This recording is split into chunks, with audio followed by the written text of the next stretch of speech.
overwhelming. It's a lot of work. It's a full-time job, which is a good thing, don't get me wrong, because you're going to get an extremely healthy payday at the end. But I also found that I'm capped at 3. I only handle 3 on my own. I had to find a better, faster way to be able to get paid without having to do all the labor-intensive stuff. Wholesale. Higher pay than a real estate agent. How much does an agent get paid? 3 to 6%. 3 to 6%, 2 to 6%, really. Because if you're listing REO broker, you're going to get paid 2%. So anywhere, it can be 1%. A lot of, you got those companies out there that'll do it for 1%. Doesn't matter, they're capped off at 6%, right? Unless you're in a different state like Indianapolis or Florida, they do 7%, but their property is a lot cheaper than ours. 6%. But as an investor, we don't cap our profits. If there's room to make greater than 6% and every party wins, are you going to increase your fees more than 6%? Absolutely. As long as everybody wins. That's the important thing. Don't be out there to win for yourself, because you'll be out of business real quick. Okay? No license is needed. So you don't have Big Brother looking over your shoulder. You don't have to go pay for fees to become a realtor, an agent, or a broker. You don't have to have a license. And I get this challenge all the time. Well, Sensei, how can you buy and sell properties without a license? Well, how can a homeowner put a for sale by owner sign out in front of their yard? They don't need a license. Neither do I. And you don't take title. That is a risk factor. You take title, there is risk to that. Lawsuits, any other type of liability, taxes. No cash in the game. No credit. And no banks needed. Yes, ma'am? I have a quick question. What do you just assign the contract to the person that's paying you the cash? You assign it? Yeah. So when you have no name on title, no cash, no credit, no banks involved, there's absolutely no risks. So let's take a look at the real estate niche comparison. You have agents, brokers, realtors out there. And on average, they make about 3% because it's a shared commission. You're lucky you can double end it. But on average, they're making about 3%. But understand that's capped. Why? Because they hold a license. And they're governed by law through the DRE. Some risks, but not heavy. Don't worry about it, because a lot of people say, oh, I got a license, I can't hold. Yes, you can. All you need to do is disclose. Yes, you have some risk because you have some guidelines that you must follow through your broker and the California Association of Realtors, but nothing to really worry about. But there are some risks there because you do hold a license. Then we have the real estate rehabber, the guy that likes to take that ugly canvas and make it really pretty. Well, that's the rehabber. And his return on investment is by buying, fixing, and selling. Now, how long does that take? National average, 9 months. California, not 9 months, a lot quicker than that. However, think about it. You find a deal, you go through escrow. Maybe that's 30 days. You got to get your contractors out there and subcontractors to fix up the house. I don't know, 2 weeks to 6 weeks, depending on how bad it is. Then you got to list it, hope and pray that it sells, go through escrow again, and get paid. It's a long transaction. But with that long transaction, you should be expecting a healthy payday. So there's a lot involved. Think about it. If you're taking title to it, you're paying for the property, whether you use your own cash, or you use a loan and a combination of cash, or you borrowed it from your mom. That's a risk factor. You spending the money to do repairs, that's a risk factor because money is out. And then you got holding costs. Anytime you put money or credit on the line, that is a risk factor. Not to mention, his name is on title. So, here's the thing. The deals are limited when they're in the pipeline. I know that I can handle 3 on my own if I'm doing everything, wearing all the hats. But as a wholesaler, I'm not doing all that stuff. I can put a heck of a lot more deals in the pipeline. I may earn smaller checks, But at the end of the day, when we equal them up, I'm going to outweigh than what he wants.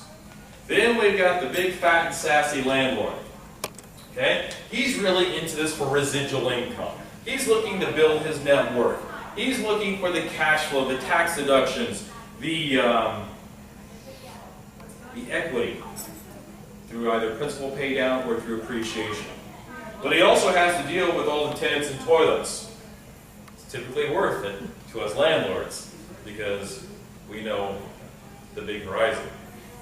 Now, he does have credit or cash on the line because he's going to acquire a loan or he's going to pay all cash for his property, or combination of both. That is a risk factor. Now, we have the wholesaler. So we've looked at that, the commissions from an agent, we looked at a rehabber, and then we've looked at the landlord. But the wholesaler is a little bit different.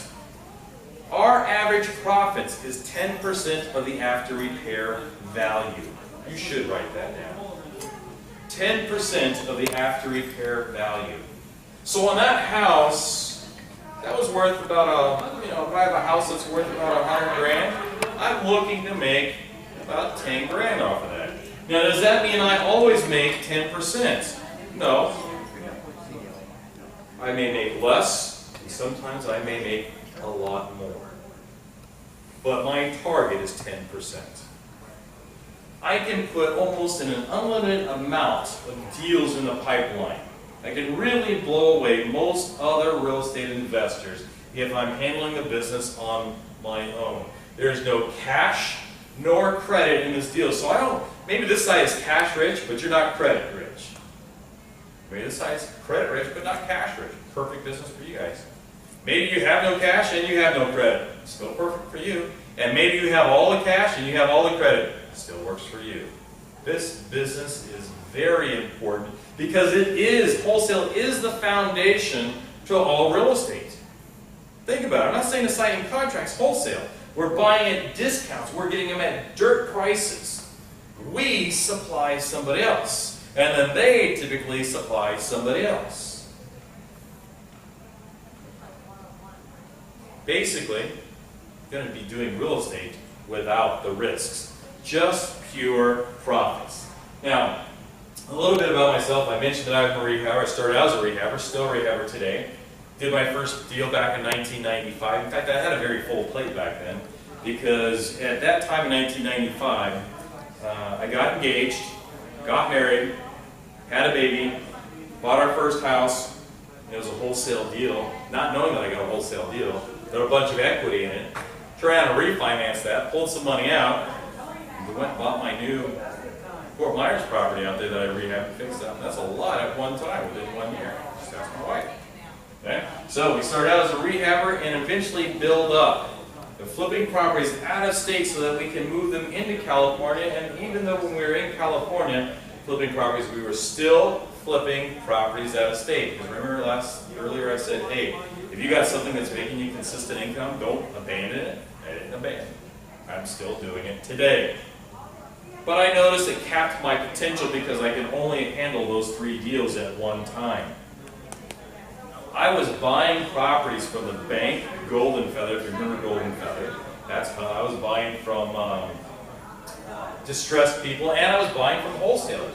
Didn't really know what a wholesaler was. All I knew is this wholesaler was bringing me some properties that made sense. And he would get paid at the end of the closing. And I'm thinking, wait a minute, let me break this down in my head. What is wholesaling? So I started researching and added it to my business. And when I added it to my business back in the year 2000, I really dove in deep. Because wholesaling does this for me. Wholesaling, I can look at any property I want. I don't care if it's in the lowest of low-income neighborhoods or the highest of the high.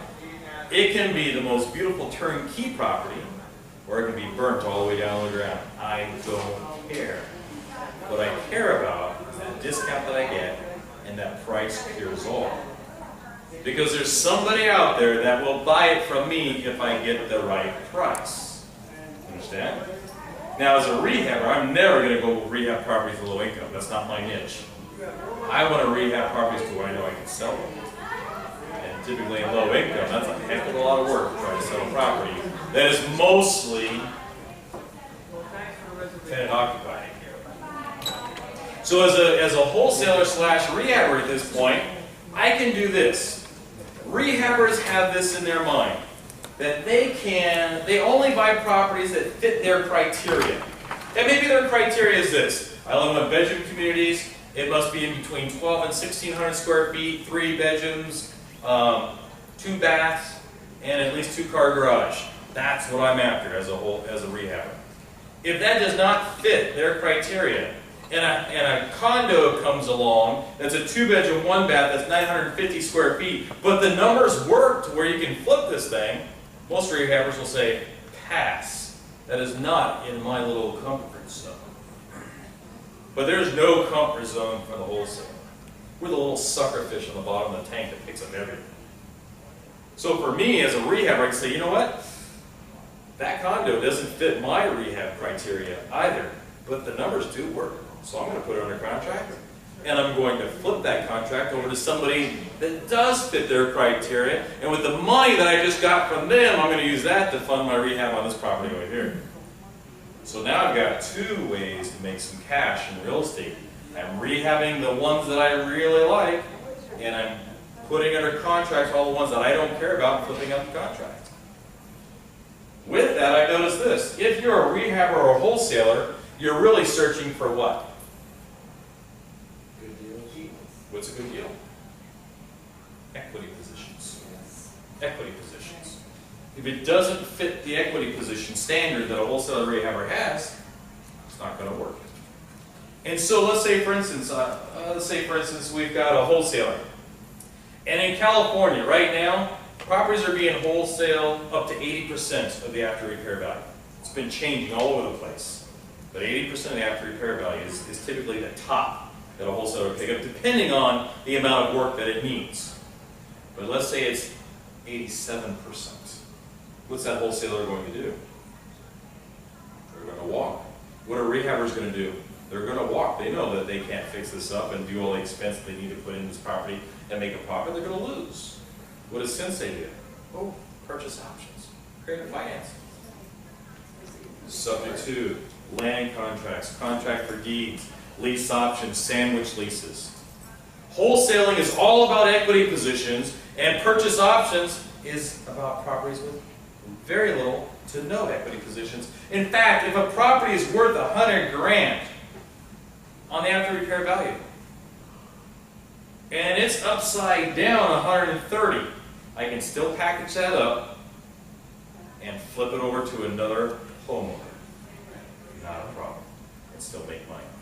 So, when you discover wholesaling, you're going to open up your eyes to a whole new world where you're going to be creating some cash.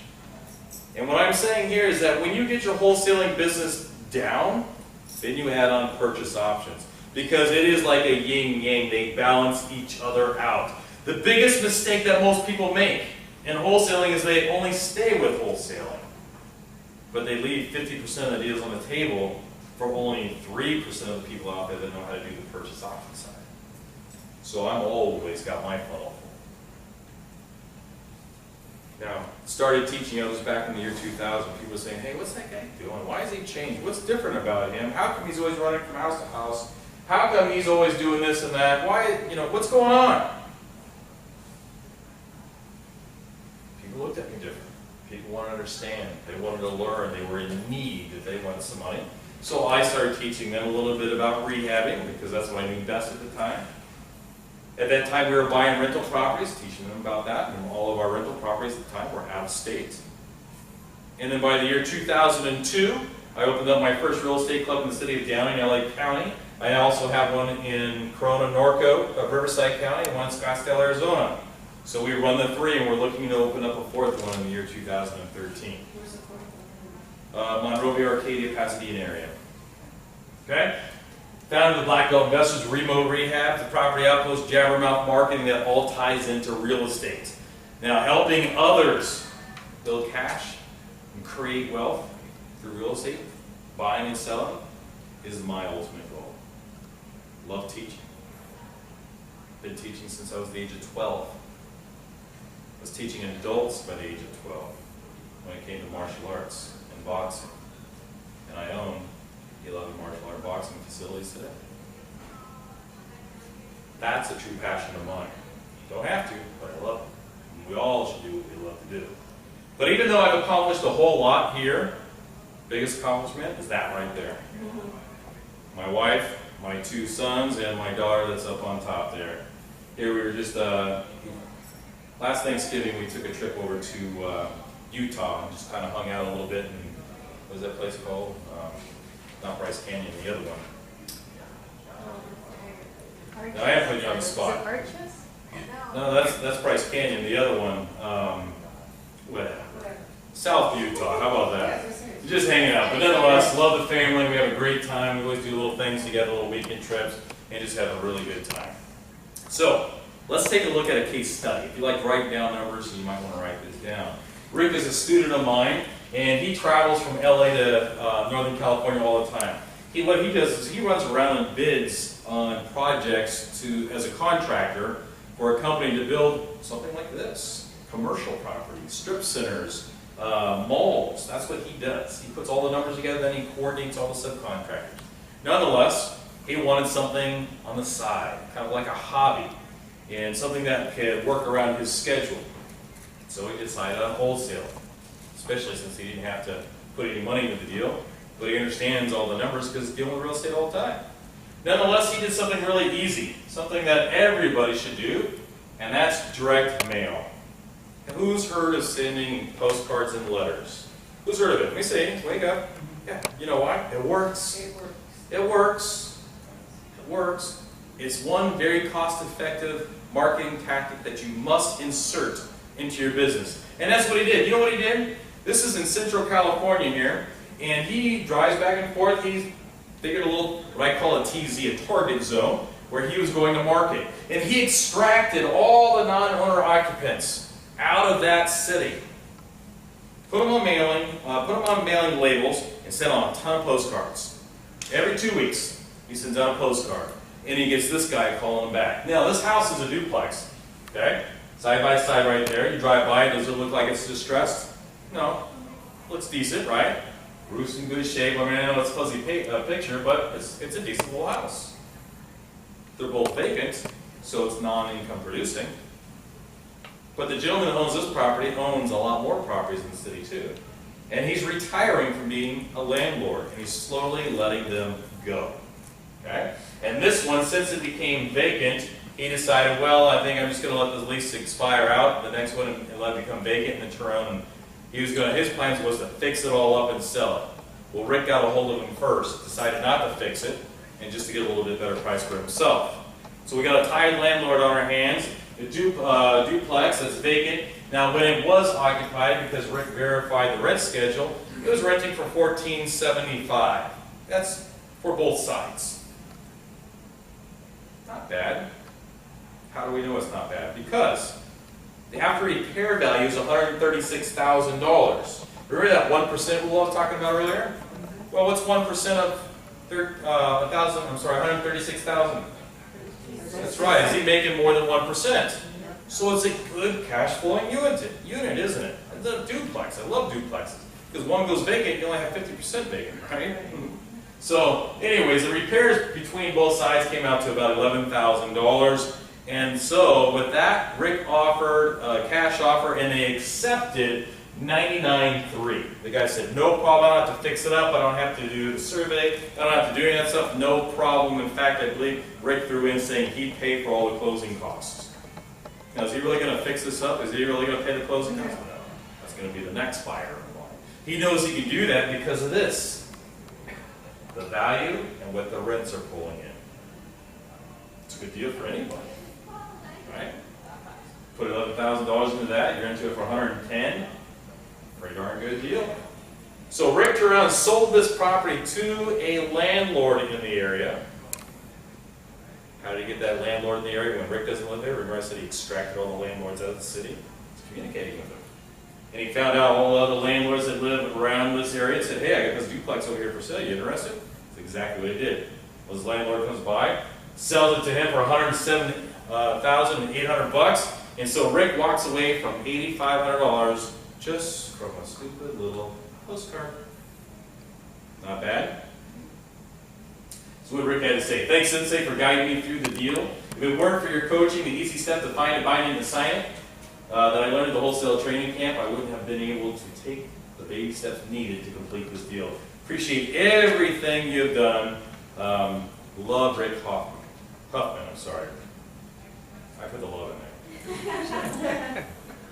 So, let's take a look at my system. I was told by a good friend of mine that sat down with a billionaire, and he said that if you cannot write down your business model on a cocktail napkin, you don't have a business model. And I'm thinking, how is that possible? How am I going to write that down on a cocktail unless I hire the guy that writes my name on a grain of rice? Right? And he showed me what to do. And so I ended up coming up with this. Find it, bind it, and sign it. So, let's break it down. On the find it side, we need to find your target zone, the area of operation to where you're going to find these deals of ugly, beaten up, rotten, stinking houses that are in distress, so that you can build your inventory, because you must have inventory in this business. And then we're going to find and track down the absentee owners, because how many of you have seen boarded up houses before? We all have, right? Where do they live? Hopefully not inside a house. But we got to find out where. We need to track them down like a bounty hunter. We need to find our distressed sellers. Who's our distressed sellers? Oh, I'm going to give you a list of them, but let's look on the opposite side. Not a distressed house, but maybe it's someone that's in pre-foreclosure. Distressed seller. We're going to find our cash buyers. Because once we get this thing under contract, we want to get paid in 72 hours, or at least I do, or less. We want to find our competition. Oh yes, other wholesalers in the area. Why do we want to find our competition? Not to beat up on them, we're going to piggyback on them. So, let's say I have a couple wholesalers in the area. I've got a cash buyer, but I have no deals. Talk to their wholesalers, because maybe they got a deal, but no buyer. Or maybe you've got the deal, but no buyers. Give them a call and say, hey, you know what? Split this 50-50 with you. Provide me a buyer. So now you're trading back and forth. Have you ever been to a car dealership before and you really want a certain car, and they don't have it on the lot, and they say, no, we'll be back in about 15 minutes. They're calling all the other dealerships around, their competition, and they're trading cars. You do the same thing. Find and recruit your power team. That's everybody that's going to work behind the scenes for you to help you become successful. Then you must get your guerrilla marketing tactics down. What does that mean? Guerrilla marketing means very strategic but cost effective to penetrate to your prospects. So all the marketing tactics that we use don't cost very much money, but they work. They work so well that it's going to make our phone ring off the hook, and then we can move it over to the bind it side. And that's where we're going to have sellers giving us a call, wanting to know if we want their abandoned, boarded up, ugly, stinking, rotten house. And so we collect some information from that seller to find out a little bit about that property and to find out why they want to sell.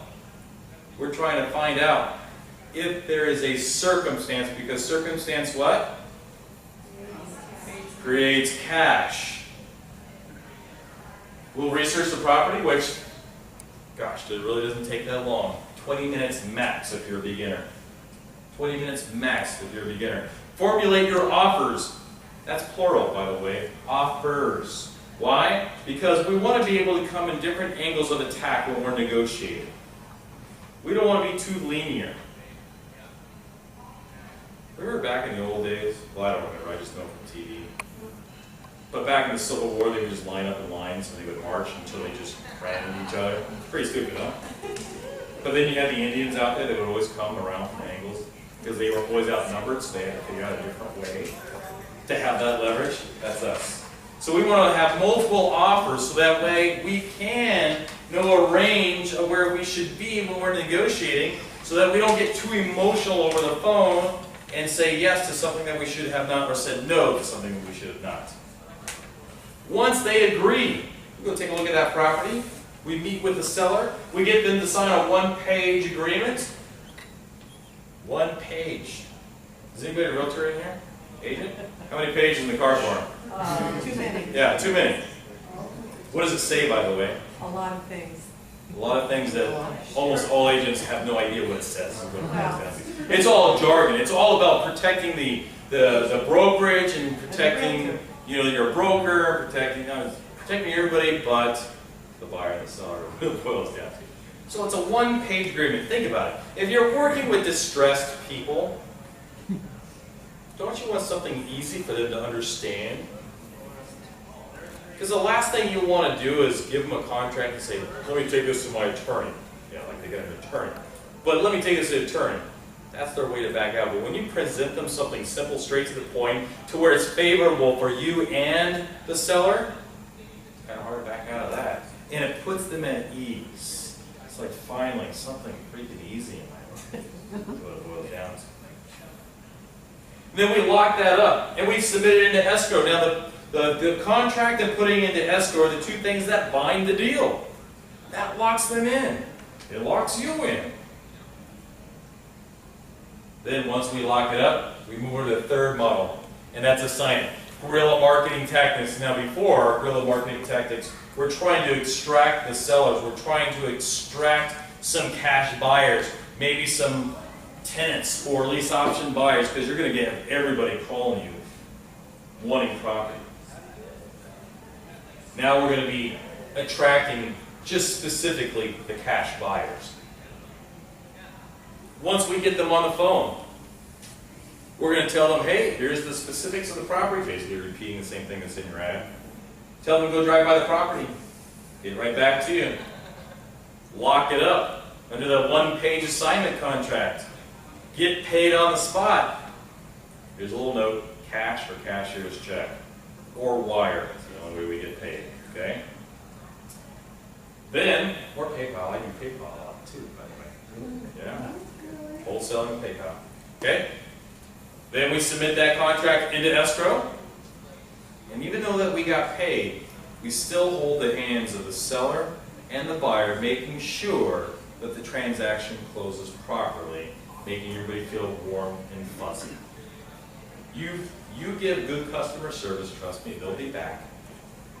So, what are we targeting? Well, as a wholesale, we can target all these things. Land, commercial, single-family residences, and multi-units. We can really cover the gamut. But that's not what I want you to do. I want you to focus on the low-hanging fruit. I want you to focus on houses, is what I want you to focus on. I want you to focus on 1 to 4 units, duplexes, triplexes, and fourplexes. Why? Because they're the most abundant. They're the cheapest product in regards to real estate out there besides land. Most abundant, the cheapest, the easiest to qualify for a loan, and the most affordable. So if I've got all those factors in there, I should be able to sell a lot more deals than if I were to focus on land that's not income producing. Hard to get a loan. Don't have as many buyers out there. I want my funnel filled, and so should you. So, you can take the easier path of resistance and focus on distressed properties and distressed sellers. Well, a distressed property, I think we all know what that is, right? Tell me something distressed. Tell me. Distressed property. What makes a distressed property? No job. Distressed property. Fire. Closure. Foundation. Foundation. Roofing. Termites. Termites. Upside down. That's a distressed seller. Bad location. Carpet, anything shiny in the house, right? Landscaping, we got it all. Okay, so it can be cosmetic, it can be abandoned, it can be vandalized, boarded up, or just plain ugly. Doesn't really matter. Typically the distressed, because the owner just doesn't have the money nor the care in the world to take the time to fix it and put it back on the market. It's easier to take that thorn in their side and keep it in their side than versus pulling it out because they just don't want to bother with it. That's why we see a lot of boarded up properties. People say, oh yeah, the banks all own that. No, they don't. There's lots of properties out there that are owned all cash that are just disasters. It's just easier to forget about. So, let me give you some examples. Here's a house that's all full of graffiti, boarded up. It's in California. We know it's California because we've got the palm trees, right? What you don't see here is that there's no wall behind this garage, so you can drive right through if you wish. Here's a house over in the city of Long Beach. Not a bad house, right? Roof is in great shape, walls are fine, the inside's all messed up. Obviously they boarded up because it's all messed up. In fact, someone got really desperate and stole all the wrought iron out of the fence right here that you can see. There's